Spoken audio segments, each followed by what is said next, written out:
So welcome to UniBiz, a fictive training company. So here's a little tryout for you over there, and see if you can figure out what are the steps in their overall value flow. I'm going to shortly show you a short presentation of UniBiz and see if you can figure out what these 5 steps are. So we're going to give you about 3 minutes to read that quote. And then we're going to ask you about what do you think the different steps are and in which order. And that's when we're moving over to Miro. And the short little explanation, the description of UniBiz is this one. So I'm going to let you read that and come back to you in 2-3 minutes.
Well, I hope you did your lesson.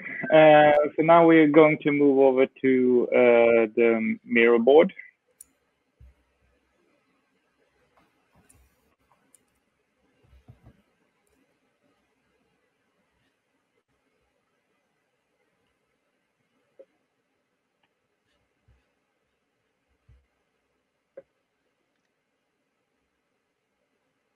Yes. And here we have the Miro board, as you saw in the film. At the top, we have the introduction to the board, and the red part highlighted here is the map area. So we're going to take a look into the first part of the map area.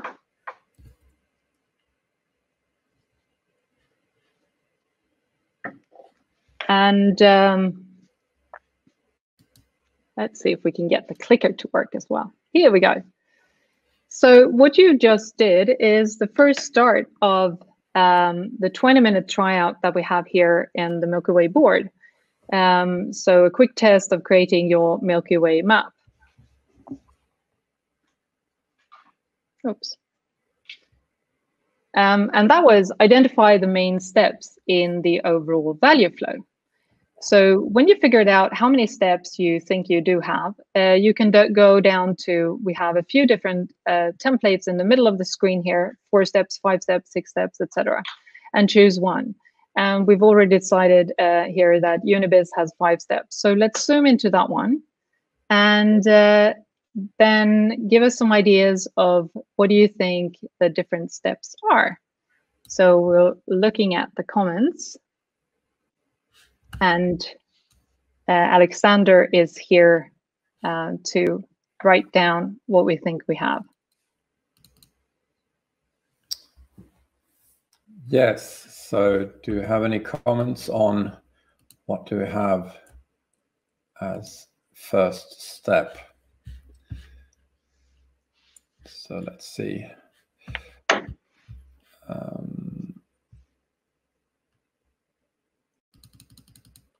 So the first step would probably, for UniBiz, that we identified we need to plan.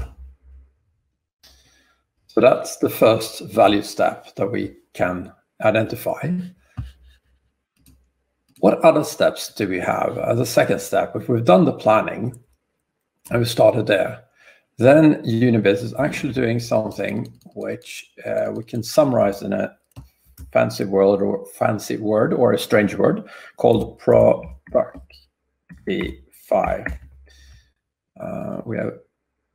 So in Proaktivt, it basically means that you design the course, you make all the bits and pieces to make the course work and the educations. So you first plan and then you Proaktivt. Proaktivt, there you go. And then in step 3, we need to make sure that the world knows about our courses. So we need to do marketing and sales. As you can see, it's really easy and fast to put these steps into these post-it notes. So now we come to step 3, marketing and sales. The world knows about it. And then, of course, step 4, critical step, but very important, deliver courses. So we can now deliver the courses in UniBiz, and for the last and final step, we want to do the follow-up.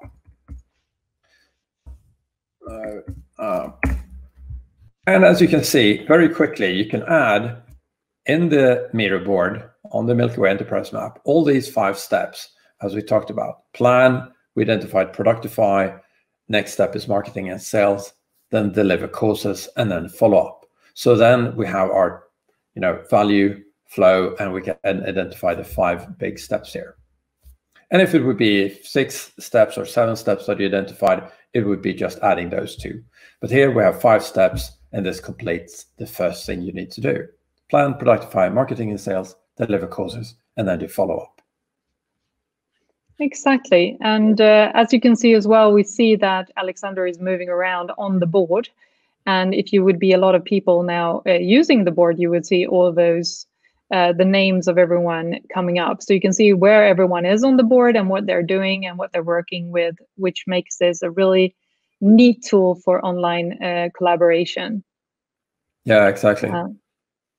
So absolutely fantastic. And when after we've done that, we're gonna move on to our 20-minute tryout. What's the next thing we will have to do? See if the clicker will work again. Here we go. So we have make a rough division within the sectors. Here we see that now we can start to wonder about what's actually going on within these different areas, and just make a rough one. Find a few steps that you think this is happening here within each and every sector. So let's go down to fill this in the. That one wasn't going to the right place. Here we go. So what is actually happening further to the right? I think Alexander is. There we go. So what do we do? So then at the lower left of your template, you have a legend. Here we have some examples. The larger boxes are the different capabilities, the gray ones to use. So what Alexander can do is just mark that one and copy it and put it somewhere in his map, and write what is actually what do we mean when we say planning? What do we do here? What do UniBiz plan? What are you guys saying? I would say course planning. Course planning, indeed. They need to figure out what are they going to offer. What else might be happening?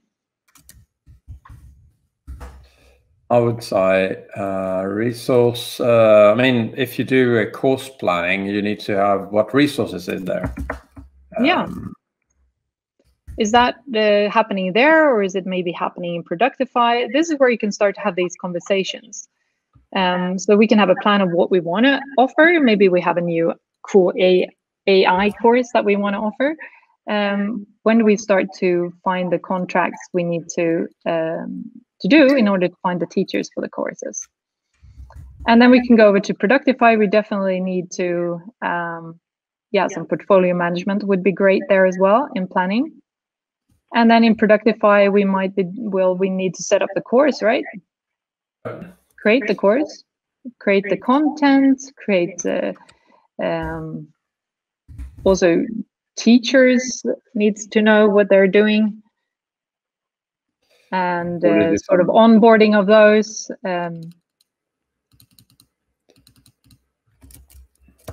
And what Alexander is doing is just to copy and paste these ones in order to get it to work.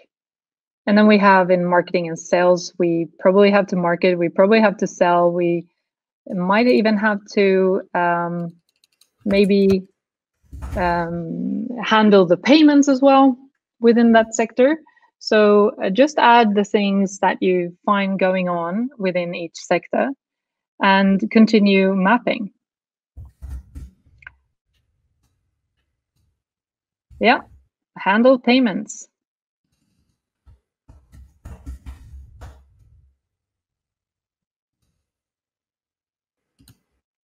Here we have something about a website. And then you can start to have these conversations with your colleagues. What is actually going on? Where would that fit in? And start to map what's actually going on within your business. And when you've done that and completed that, and you probably need some on deliver courses and helping students where they are, follow-up could be not only financial follow-up, but also what do our customers think, etc. The quality checkup of the teachers, do they do what they want? Do they do a good course, or do they do as they please?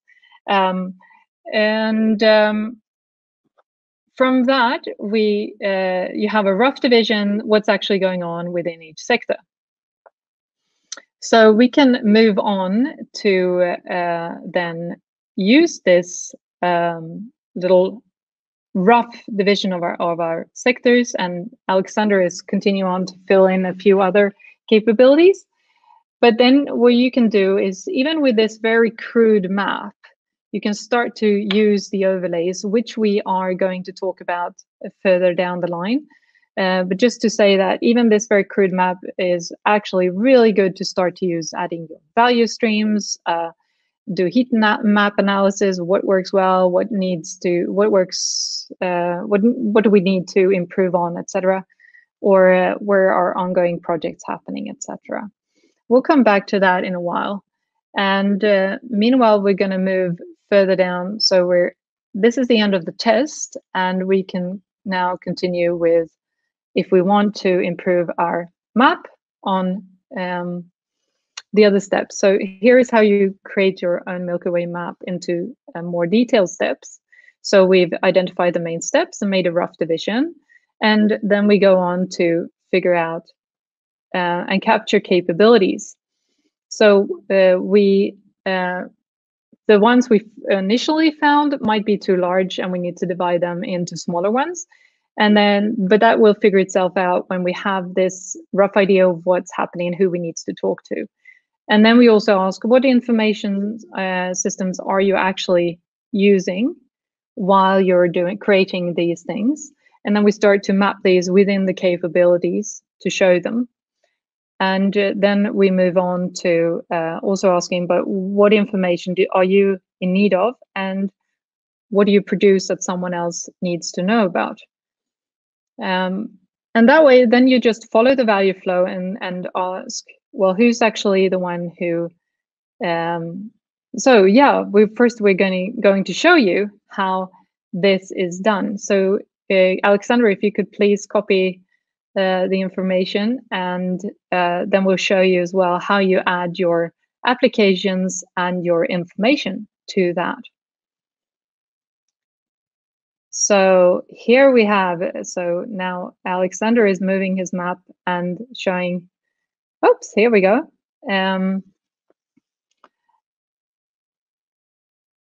now, so when we have created, what we had before was our rough division into the different Milky Way segments.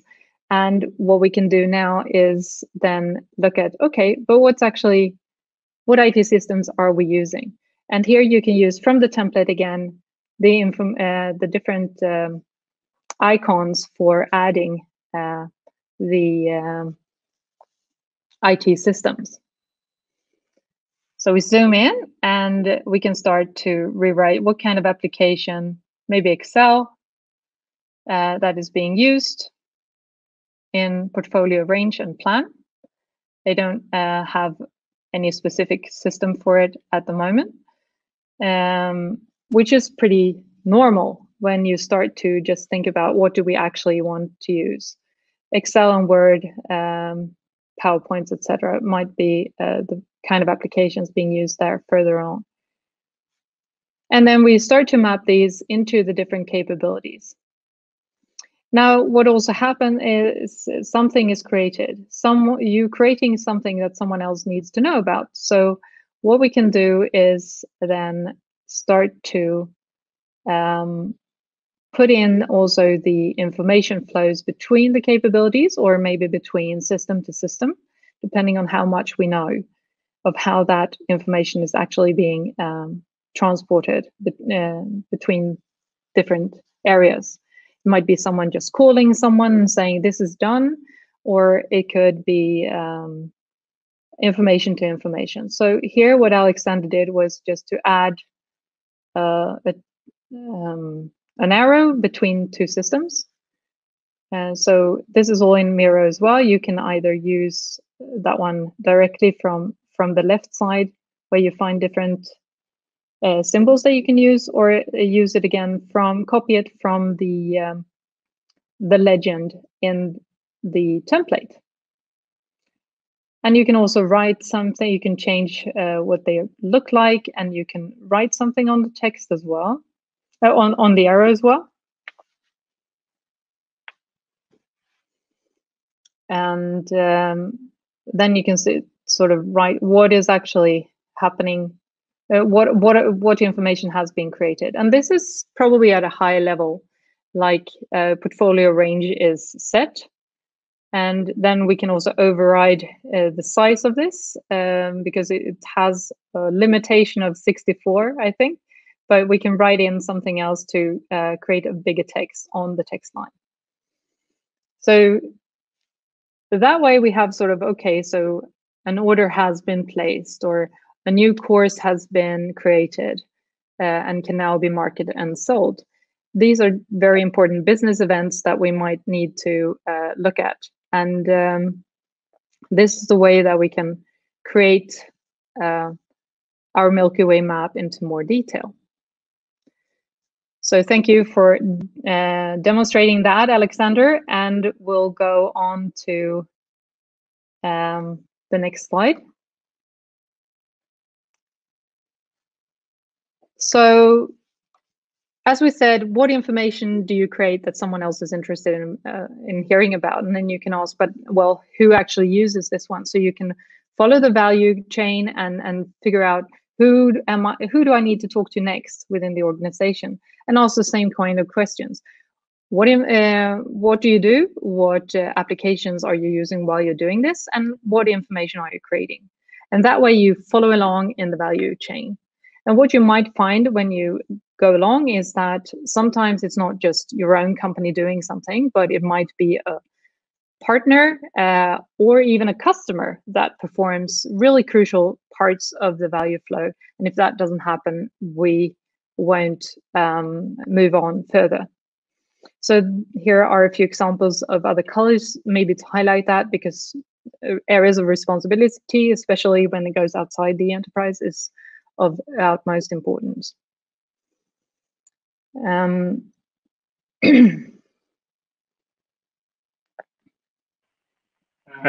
we actually have a question here. That I think it's from Seran. He asked, are these steps equal to the value chain? The first towards the second. the one in the middle, the hub? They can be sometimes very similar to the process steps on the highest level. At least if you also do include planning and follow up, because we really want to get the whole value chain from plan to follow up within the board. So depending on how you've set up and described your own value chain, maybe you find that when you start walking around and actually following the value chain, that you find new things happening that you didn't have mapped before. But if you already have mapped a value chain, then this is a good way to use that as a foundation and put these words into the hub of the Milky Way.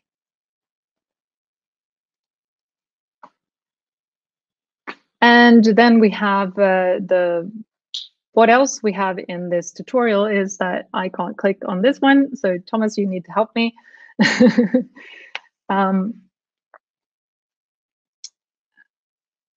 So when you've gone this far, and then you can start to review the map. Bring more people in and ask them, what do you think of what we've done so far? This way, you're going to find new capabilities, new information flows, and new applications, new roles, new actors, everything you need. And just keep on filling your map with whatever you find. And we like to have this humble approach about that this is our last misconception of what's going on in our enterprise. Please help us make this better. So you invite people to actually help to change the map and create a more correct description of what's actually going on. And then we can also add explanatory information to the map. There are some fields that you can read about here as well of how to fill it in. So it actually makes more sense to a person to read the map if they find it here for the first time. If you want to use new icons onto your map, please add them as well to the legend so it's clear what's going on. And if you haven't done this in the test, please add your customer journey and see if you've actually found the right steps within your overall value flow and if how that matches with the customers. Here you're going to find so much more information about how we actually support our customers, and this is really brilliant part of it. So we've created a map, but this was the problem. I was trying to navigate all of these different areas. So how does this help me navigate this? Not so much so far. But what we can do is now move on to the navigate part of the map. When we have something that we find is good enough as a map and start to create different kinds of overlays. Alexander, would you take us away on this? Yes, I could. So the best part with overlays, I think, is that you have now created the whole map. And now you can start thinking, okay, what overlays do I want to use and how would I use them? And the beauty with overlays is that they're like a filter that you put on top of the Milky Way Enterprise Map in Miro. And you can use different kinds of overlays for different things. You can check out, what information is important and what not. And one of the first ones I would recommend is heat mapping. So if we can move to the next part. With assistance. Thank you very much, Thomas. So with a heat map, you can all of a sudden highlight areas in the Milky Way Enterprise Map that you think should be of extra value. You can think of these as traffic lights. Some areas in our organization is flowing everything in green. Some areas need some attention. We can mark these with yellow. And finally, we can have also things in red that needs our utmost attention or are the most important parts. So what I like is the heat mapping part where you just put this overlay on to the enterprise map. And what you can do then is, of course, and we can show this. Well, we'll go on to show two more first. Yeah. And then we need to talk about areas of responsibility. And in an organization, of course, there is, people who is responsible for these different capabilities. And the beauty with the Milky Way Enterprise Map is that we can all now visualize this in our value flow. So John's team, we can clearly see on this map where John is responsible and where John's teams is working. So you can actually see they're working over 2 different big steps in this area. And then you see, and this is what I love, is that you have marketing and Emma's team working together in a capability. And there you have the intersection. And I think it's so interesting to see today with the Enterprise Milky Way map that you can see dependencies between different areas, and you can see teams where they're overlapping in their responsibility. So you can create good interaction points with the different teams, and they understand that, oh, Emma and marketing is working with the same capability. And the third one is value streams. Oh, yep. Oh, I shouldn't press at the same time. No worries. This is the beauty. It's very simple to go back and forth with Miro board as well. So in value streams, you have product and services that flows through our organization. And here you have a blue value stream, and it's so easy to start a value stream. Okay, where does it start? Where's the connection point? Where does it go next? And again, as Cecilia said, we can all work together in identifying this. And somebody said, well, is this capability included or not? And we can together draw this value stream of our products and services and how do they flow through the organization.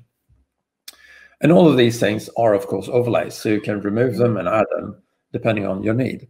Any other comments by Thomas and Cecilia? Well, I think you've done a very good job of showing how you can use the map as a foundation to overlay these different things. So shall we go over to actually showing how you can do this? So if you have copied our map again, the way to copy is either to copy the map itself or just take a screen dump of it if you don't want anything to be changed within the map while you're doing it. And that way you can start to create your different overlays. So if we move on to show how the Milky Way moves, and the clicker isn't working again, so Thomas is going to help us out. Right. So this was what we've had created so far, a Milky Way map. And what you now can do is you can work with, in Miro, there are different forms you can use. There are sort of rectangles that you could set the opacity with. We also have this within the board, so you can just copy that one. And then you can change color of it, and you can change what's written within it, etc., to create your overlays and see and start to analyze what's actually good, what's not so good, etc., within our company. And for those areas of responsibility or value chains, what we can use is the pen. And yes, important. We are having issues here. Very good. And if you use the pen to just start to mark different areas within your map that maybe are for value stream or areas of responsibility or other things you want to highlight, it's easy to just draw on top of the map and with the help of the pen. These ones also come in different sizes, and you can start to just map around. And here we go. Here we have our first value stream on top of the map. So Miro is really helpful with that way. And as you can see, we can see where Alexander is moving around, and that helps us to, we can sit with in a telephone call and have this and work together on the same board. Or if you want to use Zoom or other video tools to watch this together, that works as well. There is also a video function within Miro if you want to work with that one. So thank you for showing us that, Alexander. And then we move on to what he just did was actually combining analysis into one and the same. So we can combine our analysis that we have done and see, for instance, how one specific value stream is using different capabilities within our organization, and through which teams this one flows, and who we need to talk to in order to get changes done. We can also map our ongoing change initiatives, if we call them projects or change initiatives or whatever name you have for them, put them there and see what areas do they actually affect within the map. Do we have some changes affecting the same capabilities? Maybe a lot of them, and we need to start to prioritize so we don't do all the changes at the same time as these people should be working within their capabilities. These are effects we've seen when we have used these with our clients in different projects and while mapping the Milky Way. Another analysis is to do what do we actually spend our money on? All these changes we want to do is going to cost us money. Where do we spend these? And then we can compare that to, is that this actually where we have ongoing problems or where we have projects actually supporting these changes? So this helps us to see new things by just overlaying them on top of the map. And customer journey and analysis of touch points is also a very good analysis to do. So these were a few of those overlays that we have in the template. And if you want to find more, there are also more in the book. And these are just examples of different ones you can do and see what works for you. What makes sense? What do you need to look at? The more we look at the map from different perspectives, the more we learn. So that was end of Navigate. And we continue on down to the last part of the board, which is accelerating change. And here, Thomas is going to take us away and show us what is happening and how you can use the map for your change initiatives.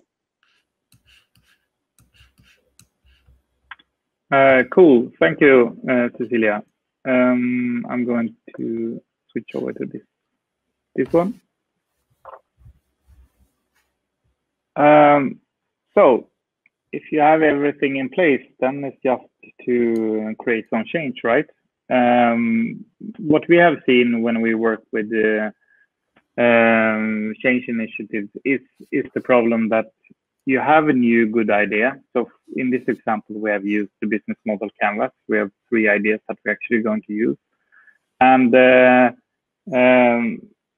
have worked with trying to adapt that and then test it towards the market. What I have missed is to test it towards the organization. So that is actually what we do here. We test the touch points, we test the capability. Does this obviously change? And business model canvas is only one way of doing it. Alexander, do you have other inputs that you have used? Yeah, I mean, you can use the lean startup model, design sprint, any other tools. And the good thing here, I think, and very good illustrated here by you, Thomas, is that we use the business model canvas in red, blue, and yellow, but you can use any other tool, for instance, a design sprint model, and work with that within Enterprise Milky Way map as well. Yeah, so sometimes Cecilia and I, we call it the internal reality check. So this is what we do. So in this example, we take one of the ideas that we are going to work through. So the first step is actually to identify which capabilities will be affected. And from that, we try to we try to prioritize to see which areas and which capabilities are highlighted, as in this case, where we actually can see the red ones. So those are the ones that we need to take an extra look at. So from that and from that need, those kind of needs, we sort them, for example, into a Kanban, as we have done here, and these are actually tools within Miro that we have used, and as you saw, the business model canvas is the same. So these are actually a Kanban tool within Miro. So the swim lanes here are the initiatives or MVPs that we have looked at, and the different needs with different prioritizations that we need to address. And from that, if you're working with the portfolio, you can actually have the different initiatives like this, and you can prioritize them and see when they should be started. So then again, we go from the affected capabilities and the needs and the different initiatives and the different tests that we want to do. So from that, we very much like to have a plan. And as you all know, if you create a plan, then that is valid for exactly the minute it's done, and after that it needs to be changed again. So I like to use then the value flow for these different initiatives, and see if I have the data, I can have a look at what happened yesterday and what happened right now, and what I would like it to look like in the future. So this is one way to easy analyze what the change should be. Oh, sorry. Now I messed up the. So another way to do that is to work with the roadmap, and the roadmap is actually explaining different projects that I need to do before I have this new state that I'm looking for. And it's just another view of looking at the reality. And maybe you would like to combine the two ways of looking into the initiatives that need to be done towards the project.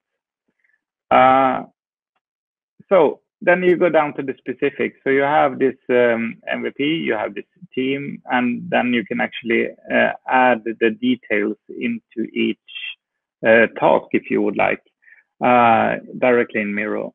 So on a card you can set all the kind of priorities and information, and you can also in Miro create some wireframe diagram if it's this that you actually are going to change.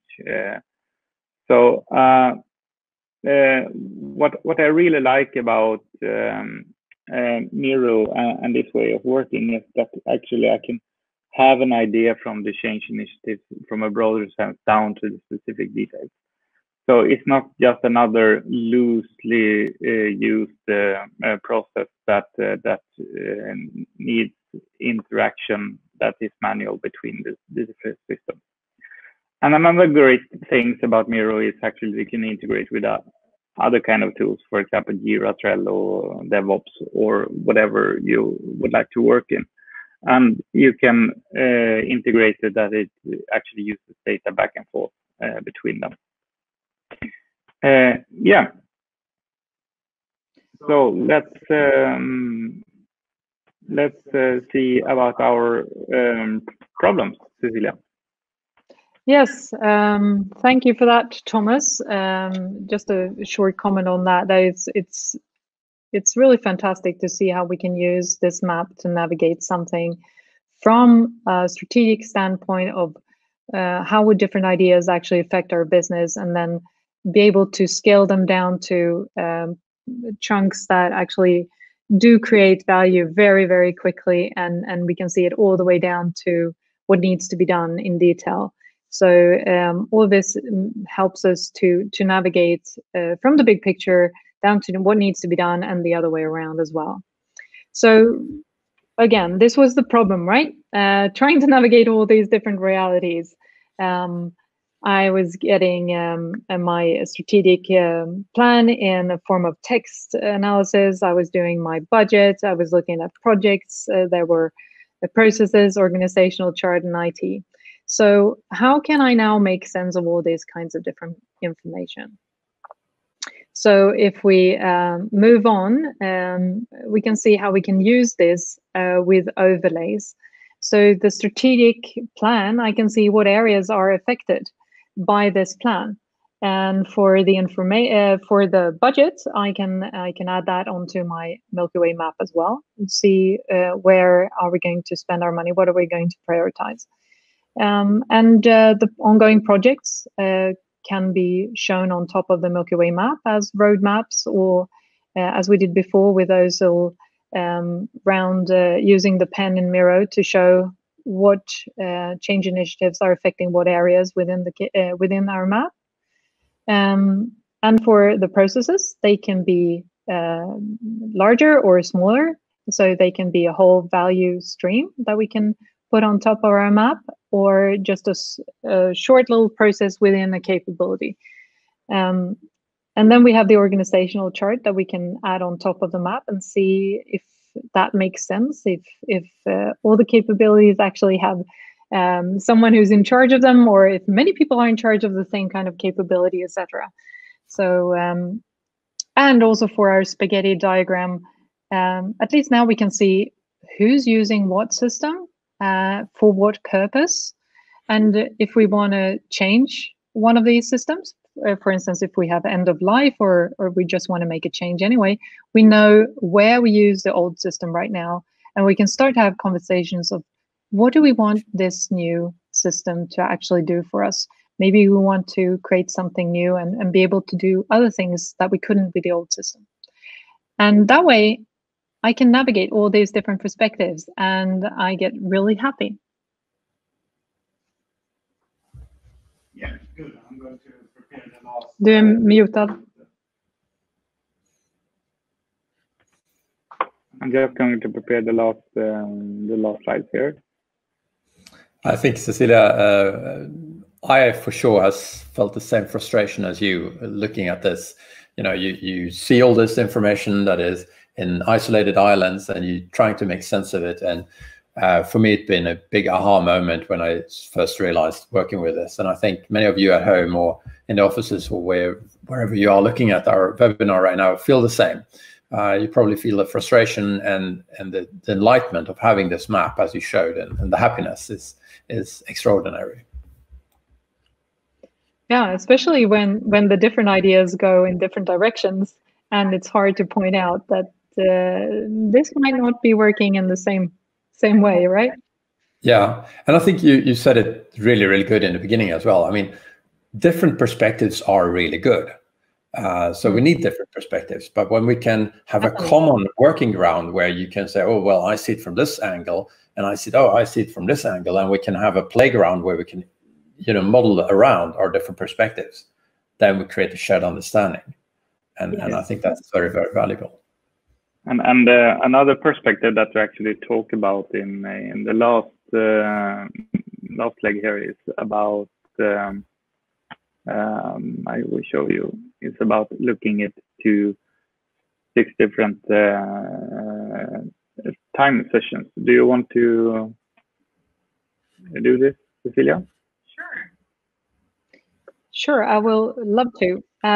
So when you started to work with these different kinds of analysis and we're following it, so here's a bit more theory that you can use as well. So we put in some information about how to navigate with the 6-field time analysis, as we call it. It is, so we can divide the time really in what's happening today, what's upcoming measures, and what are our futures. So we can start to actually have this S, working from idea over to current state. So easily try out new ideas we want to do and see if they are aligned with our vision and goals, and then find the gap towards what are our vision and goals in the current state in order to find things we need to change in order to reach this. Then we can get lists of that, backlogs, pack change, new change initiatives that we can feed into ongoing changes that can change our current state. So in this Miro board, you will find the 6-field time analysis explained. So you can read a bit more, sorry, about how that works. And also there's a little template on how you can use it on one idea at a time, questions you might want to ask within the different time zones for a specific idea, and also how you can use the 6-field time analysis to view your overall change portfolio in time. Even though we try to divide these projects that we have ongoing into smaller chunks within the value stream flow, so we can get as much value out of them as soon as possible. Overall, they might be more in one state than the other, which also helps us create more understanding. And this is also another little template that you can use if you find of interest. And that is actually what's on the Milky Way Miro board. Now, what else can we do to help you if you run into troubles? Please try the board, and otherwise we can also help you in different ways. What do you say, Alexander? Yeah, you know, sometimes you get stuck and you get frustrated saying like, okay, how should I do this? Both you and I and Thomas are avid and senior experienced consultants, architects, information analysts. So we can help you with, you know, either just being an advisor.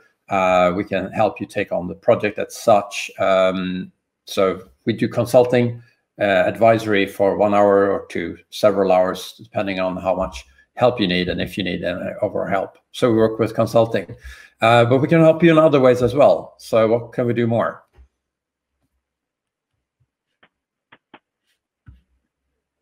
Yeah, we do have a few courses and webinars, and of course workshops that we plan to show you. So the first one is the basic about the Milky Way, and we call it the map maker in Miro. And what you get from that is to understand what's going on in your organization. So that's one day course, and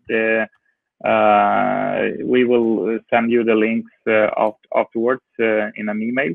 But it's the 11th of June and the 13th of June, and it's a full day. And Cecilia, we talked about the hours earlier. So if needed, we can actually change from the Swedish time or European time to if you are on other places in the world, for example, in New Zealand and Australia, as we have seen that we have participants from. So the second part, Cecilia. Yeah, we also have another course if you're already using the Milky Way, but maybe have mapped it in other tools and think that Miro might help you and work better, and you want to move over. We have a half-a-day course on how to start to use Miro, tips and tricks on good things to know. And you can also find that on the milkywayacademy.com, where we have these two courses up right now. We also have other courses in planning that might be of interest. And that's one of the one called Accelerate Innovation. That's a course that Thomas and I started to work with before we did the board. And it's become better since we created this Milky Way Miro board now. This is really about looking at problems, identifying ideas, and get this reality check with your own organization, and see how this reflects and how you can really speed up changes and how the Milky Way can help you to navigate in these. We also have, and these ones are coming up in August, and then we have suggestions to other courses as well. It's also about how you navigate with the Milky Way, so how you create different overlays. And also, if you haven't started to use the Milky Way map already, there's an accelerator in Miro with an example of a Milky Way map. So you can sort of just use the UniBiz example and see how you can create overlays and help that make all the changes that needs to be done in prioritizing, just to see how the Milky Way works. So those are our courses. And I think we have even more. I mean, sometimes you need somewhere to read and really digest. Now we're coming to the summer season in many places in the world, and maybe you want to have something good to read when you're in a hammock or similar. Your book, The Milky Way, there we go, The Milky Way book, both in Swedish and in English, is available. So you can read it and go through it in detail. It describes the whole the Milky Way Enterprise Map. Of course, connect with us on LinkedIn. There's a group called the Milky Way Enterprise Navigators. So join that group to share your experience and get feedback from others also when you post questions there. And last but not least, you can go to the websites. You have erm.se, where you find more information about the Milky Way, the milkyway.info about the Miro usage, and then the Milky Way Academy for all our courses and the newsletter as well.